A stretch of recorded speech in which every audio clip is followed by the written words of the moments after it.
Whoa, what time is it?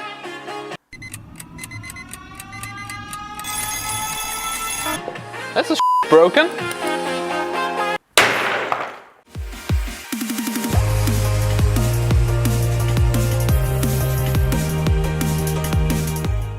Hey magnets! Welcome back to another video, and today we're going to check out another smartwatch.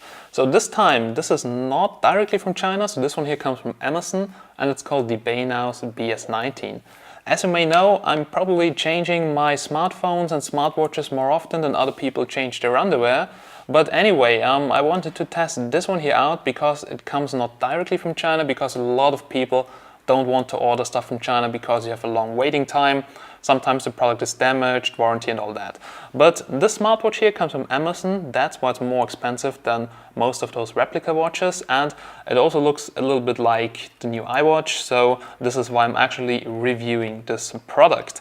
Anyway, you can find more information on the product down below in the description, so check it out. And now I would say let's get directly started and let's have a closer look at the smartwatch. The Banaus BS19 is another Apple Watch clone, but it's so far away from being anywhere close to the Apple Watch.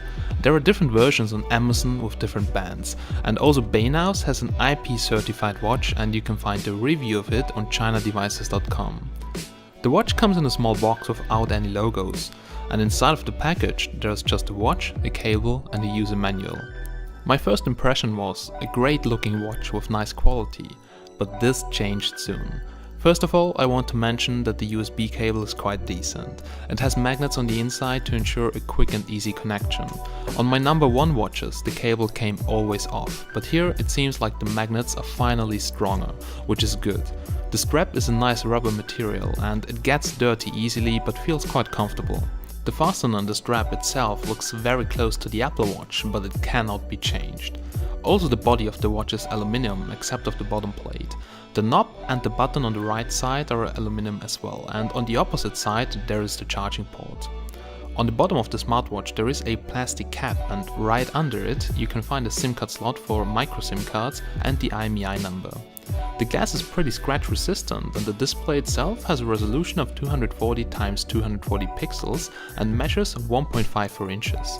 The brightness of the screen is good enough and the sunlight readability is also okay. The battery is 320 mAh and it lasted for me around a day, but this really depends a lot on your notifications you get and the screen brightness. For me the screen brightness was most of the time on maximum, but I didn't get too many notifications. What's really interesting is that it comes with a front camera. The resolution is really poor, but a lot of fun to take selfies with random people using your smartwatch. The watch comes with 128 MB of RAM and 64 MB of ROM, which is way lower compared to all the Chinese competitors.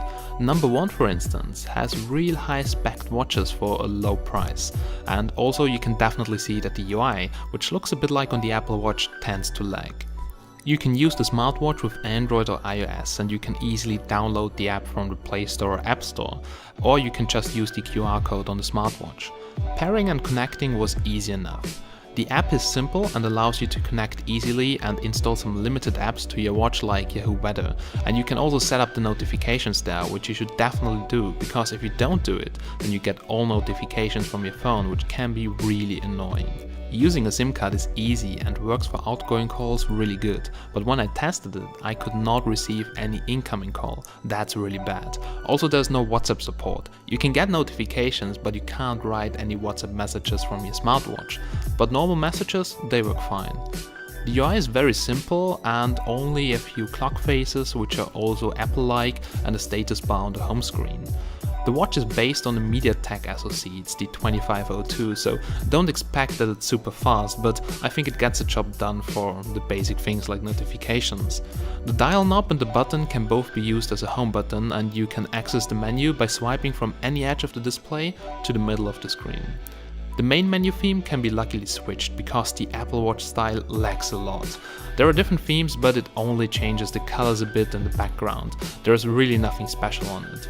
It comes for sure with all the basic things like Bluetooth music remote, dialer app, an okay working pedometer, alarm clock, remote capture for your smartphone, camera, stopwatch, notifications, messenger, settings and more. Some features I really liked were Siri or Google Search. It worked really fine to use your watch as a microphone and it triggered the smartphone. What time is it? The time is 6:32 p.m. Also, the vibration felt really good once the notifications were set up, and this worked great. What did also work good was the motion sensor, so you could flip your wrist to bring up the screen. And the camera is nice, I mean not the quality, but just as a conversation starter or to get strange looks from other people. Some features were really crappy and useless, like the UV detection, which put some random crap out depending on the daytime. Also, writing messages was just a pain with my big fingers. I think I would need like 10 hours for a simple message on that small screen. And something which I didn't like too was that there's only English language. Now for me it's fine, but other people may have a problem with that. So most of the features have no use case for me, and I usually just wear it if I go out and I don't want to bring my more expensive watch. So guys, we're now here at the end of this review, and here comes my final conclusion about the Banaus BS19. So if you would ask me if this thing here can replace the Apple Watch, I would say nope.